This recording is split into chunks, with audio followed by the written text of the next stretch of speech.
In this third lesson on Improvisation 101, we're going to turn to major key based improvisational ideas.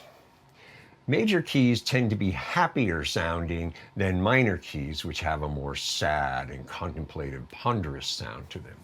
So you have to learn to apply the concepts that you've been learning in a major-based environment. So we're going to do that here today. All right? So let's just get right to it.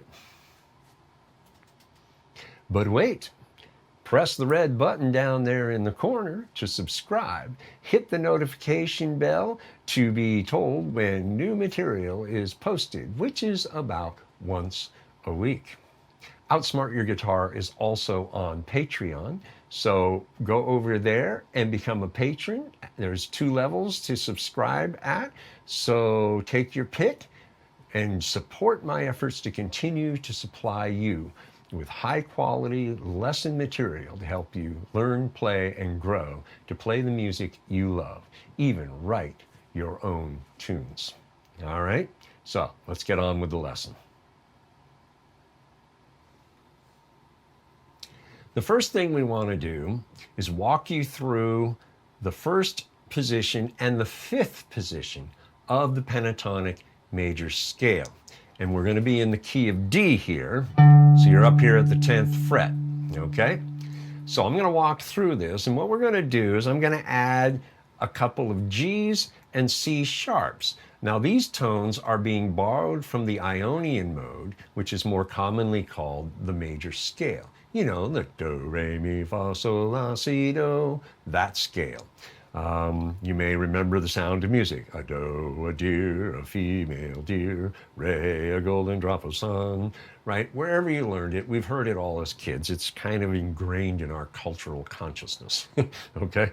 So let me walk through this and then I'll call out the color tones as I hit them. Starting in D, pentatonic major as our framework.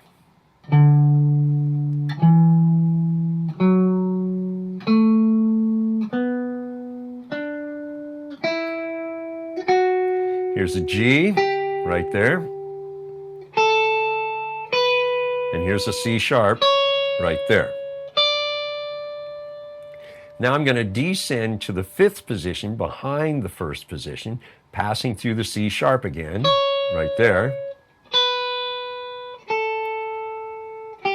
Adding a G tone, finishing pure pentatonic major.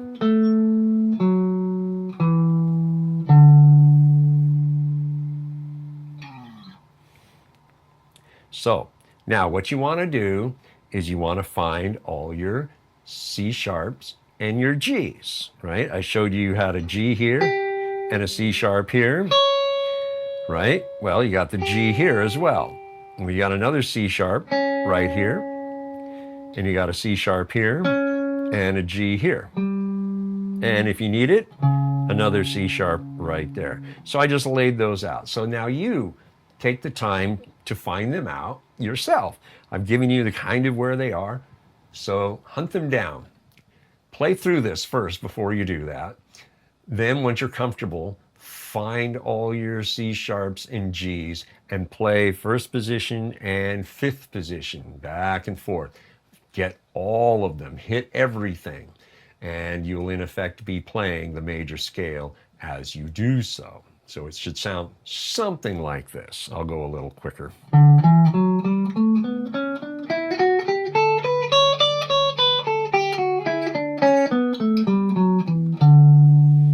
And that's what you're really going for. All right? So again, pause the video, find all the notes, make it work, and get comfortable with it, get confident with it. Then when you're ready to continue, press play and we'll keep going. Let me talk a little bit about the rhythm progression. If you've never played in 6/8 before, that's okay. It's really not hard. It's just like you're playing in 3/4 time. If you've played in 3/4 time, you're just doing it twice within a measure. So instead of counting 1, 2, 3, 1, 2, 3, you're counting 1, 2, 3, 4, 5, 6. Now in 6/8, there's 6 beats to a measure, and the 8th note gets the beat. That's what the 6 is. That 6 means 6 beats. The 8 is 1/8. That's what gets the beat, the 8th notes. So in a sense, the 8th notes are kind of like quarter notes are in 4/4.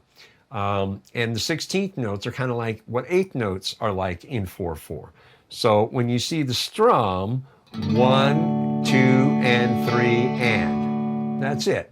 1, that's the 8th note, 2 and 3 and. Those are the 16th notes. And it's that easy. 1, 2 and 3 and 4, 5 and 6 and. Okay?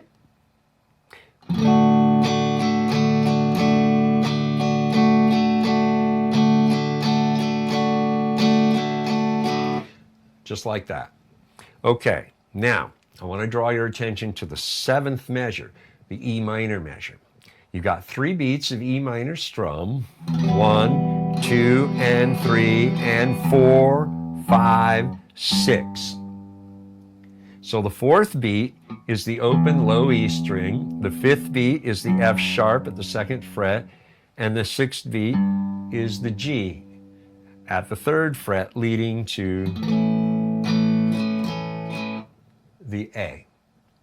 All right? So, here's what I want you to do. Sit down and learn this. So you're going to have to pause the video, of course. Get yourself strumming it properly and do that transition. Get used to that whole bit. Then bring in your metronome and do this at a tempo you can manage to play it really well. Full tempo is 120 beats a minute. So when you count 1, 2, 3, 4, 5, 6, that's click, click, click, click, click, click at 120 of those per minute. Okay, now if that's too fast, that's okay. Slow it down. This isn't about speed, it's about getting your rhythm playing well. So get it at a tempo where you can manage to play the whole progression well, including that climb. Then get your looper out and record the rhythm progression at the tempo you can manage. Again, 120 is full tempo, no faster, because I want to set a certain mood and atmosphere. And that's what the tempo is there for, is to help you set the proper mood and atmosphere you're trying to convey. So then what you do is record it, like I said, to your looper, and then you're set and you're ready to go on to the next part. All right, so when you get all that done, press play and we'll keep going. All right, as before, we're going to deal with the what do I play, where do I start, and how do I start questions, as we addressed in lesson 2. So I'm giving you the first 2 bars of this melody that you're going to then take off and do whatever in positions 1 and 5 of the scale. So let me play through this and show you exactly what's going on. Here's how it should sound. 6.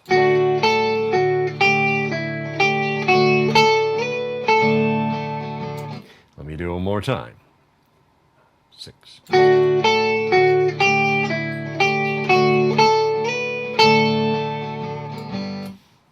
Okay, so now when you hit that,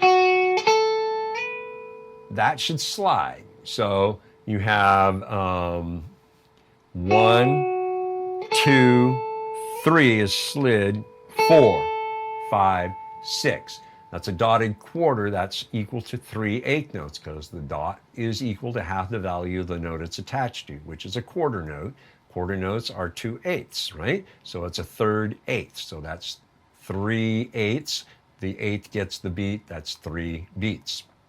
And then you take off from there. Okay, so pause the video, learn this, and get it down, put it to a metronome to help you smooth it out at the tempo that you've recorded to your looper. And then when you're ready to continue, press play.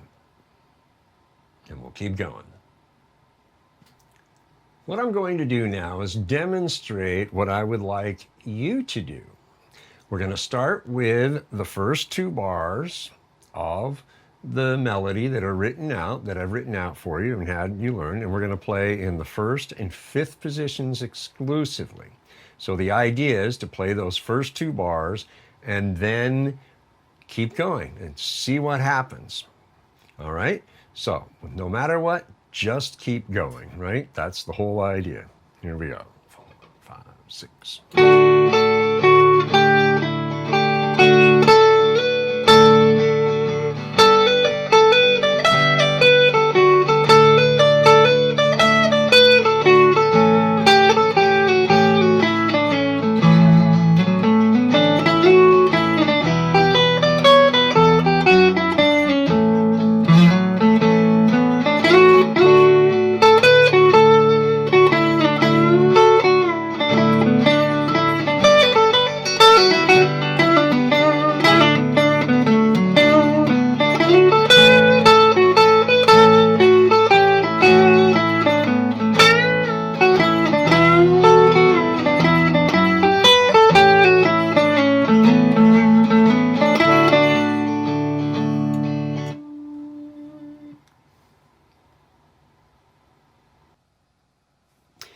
All right, well, that's what I came up with on the fly. Now, I want to bring a couple of things up that I did during this because they are devices or techniques I use very often when I'm improvising. After the first two measures that were composed that you've learned and are going to be playing over the progression, I went into playing a lick, and then I played the lick a second time, right back to back, right? This is a device I use, repeating a lick that sounds good. Now, when I played it the first time, I was playing over the A chord, I think. When I played it the second time, the chord had changed, but it was essentially the same lick. It just had a slightly different sonic character. What this does is establish a kind of thematic foundation that I can add to, because I'm constantly listening, not just to what's going on rhythmically, but to what I actually play, because I want to build on that. And this is something that you'll learn to do over time, to weigh what you're doing and hear what you're doing so that you can respond to something you did earlier, right? Now you'll notice a little while later, I started to bend strings, and then I went away from it and I came back to bending the exact same strings in the exact same place, almost exactly the same way. Again, repeating a lick, creating a continuity element, and so adding to the thematic element I started with the first repeated lick. So you can use those repeated licks as your thematic touchstones, okay? And that's what I wanted to bring to your attention. A very common technique that I use when I'm improvising. Paying attention to what I play, maybe repeating it down the road to give it a little more thematic body in the solo when I'm playing. All right? Okay, so pause the video and now spend 10 minutes or so playing through the first and the fifth positions, employing those extra notes out of the Ionian mode wherever they occur, so that you can use them when you want them, ignore them when you don't want to use them, okay? There's no rule as to you have to use them X number of times, right? Okay, so go ahead and do that for a little while, and when you're done and ready to move forward, press play, and we'll keep going. Let's add some more notes here. So we're going to be in the second position, starting at the 12th fret. And we're going to move through the pentatonic major, and then we're going to transition into the third position, and we're going to start adding some G's and C sharps as we go up. And then we're going to transition back into the second position as we descend, continuing to add G's and C sharps. And then we will end on a root. Okay, I know that's a lot of notes in the diagram. Follow along, it's not that complicated. Okay, here we go.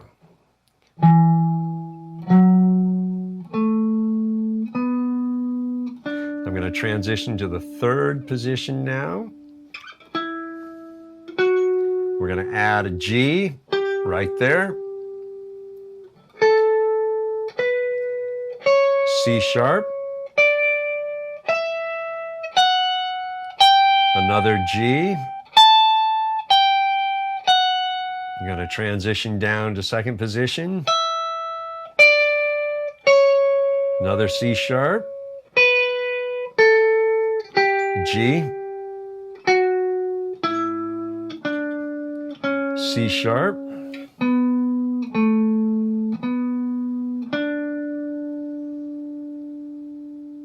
Okay? So, we started in the second position, transitioned to the third, moved up, transitioned back to the second position, and came back down.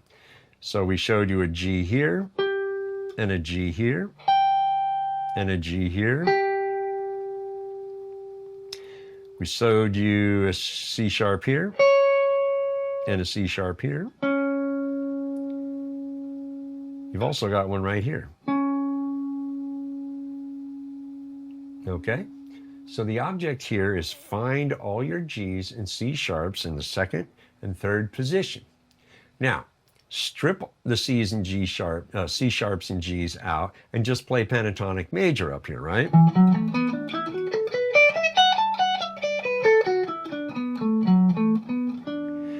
Then play through and add in the G's and the C sharps so that you're aware of where they sit within the pentatonic major scale in the second and third position, okay? So pause the video, take a little time here. 5-10 minutes is quite all right. You want to learn this, you want to get comfortable with it, you want to get confident with it, all right? And if you want, bring in the metronome as well and play along with that to smooth it out, to get it flowing really nice. Then, when you're ready to continue, press play, and we'll keep going. All right, I'm going to demonstrate second and third position. I'm going to start with the two composed measures and then jump right into the second and third positions. So let's see what I come up with. 5, 6.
All right, that's what I came up with on the fly. And I started with the two composed measures and then jumped into the second and third positions and let her rip. Now, did you notice that throughout the solo, I did some repetitions? The repetitions help create a kind of thematic continuity. Repetition also gives the illusion of composition, because when you repeat something, it gives that sense that it's composed, and people are going to think, well, it has to be composed because they repeated that thing there, right? The magician's trick. You know? Okay, so here's what I want you to do. I want you to take the first and the fifth positions that you worked on earlier and now combine it with the second and third positions you've just been exposed to. I want you to play in all four positions and see what you do and get comfortable moving between them. Now I know you're going, wait a minute, aren't there 5 positions to a scale? Yes, there are. Well, then where's the 4th position? Good question. But before I answer that question, let me mention something very important. You know that 3rd position you're playing way up there on the 14th fret? I want you to move it down an octave to the 2nd fret. That too is the 3rd position of the pentatonic major scale in D. Now, you know the 5th position sitting up there at the 7th and 8th frets, right? And you've got the 3rd position at the 2nd fret. Well, there's a gap in between those two. That's where the 4th position sits.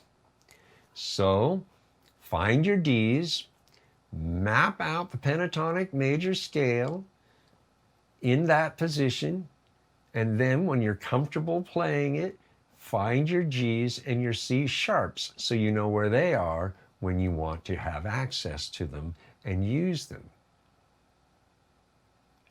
Then turn on the progression on your looper and go to town. Play in all 5 positions from the 2nd fret up through the 17th fret. All right? That's a lot of real estate, a lot of ground to cover.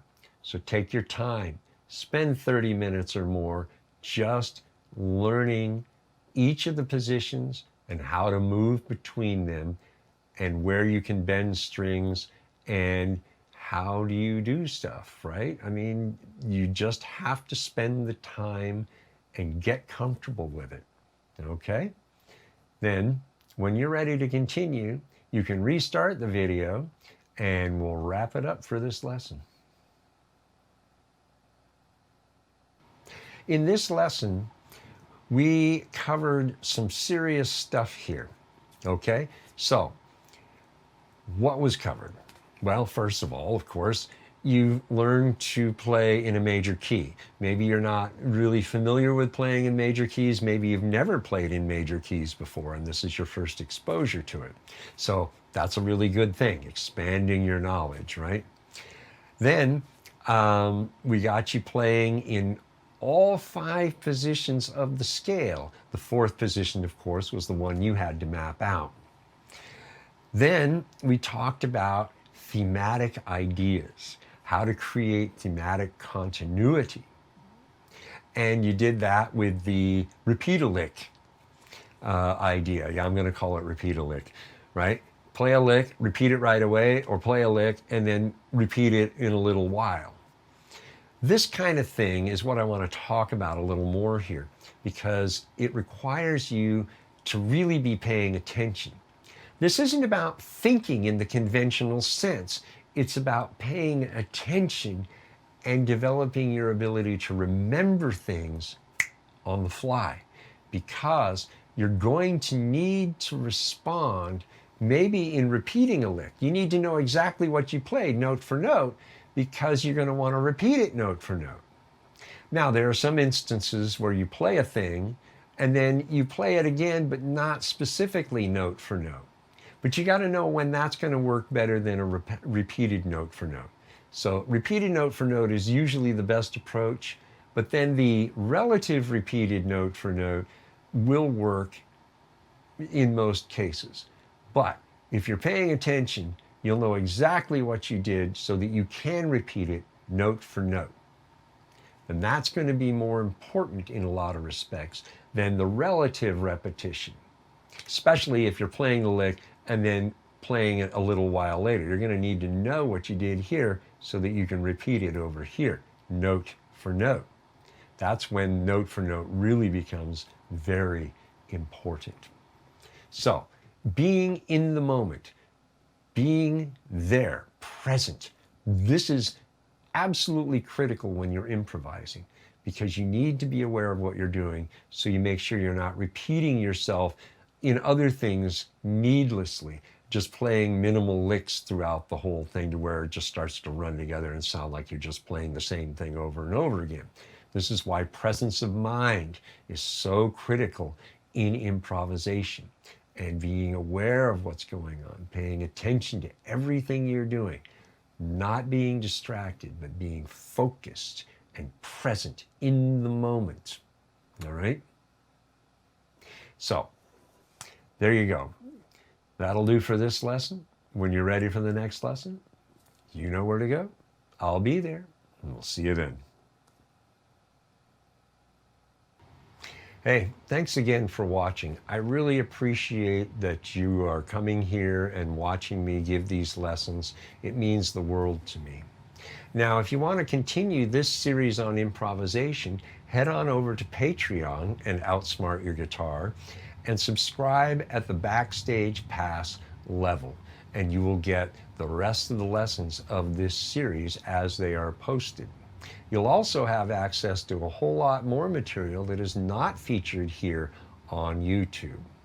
And I will appreciate your support in becoming a patron to help me continue to provide you with high quality lesson material to help you learn, play, and grow in your guitar playing skills, because that's what it's all about, right? Okay, so thanks again. We'll see you soon.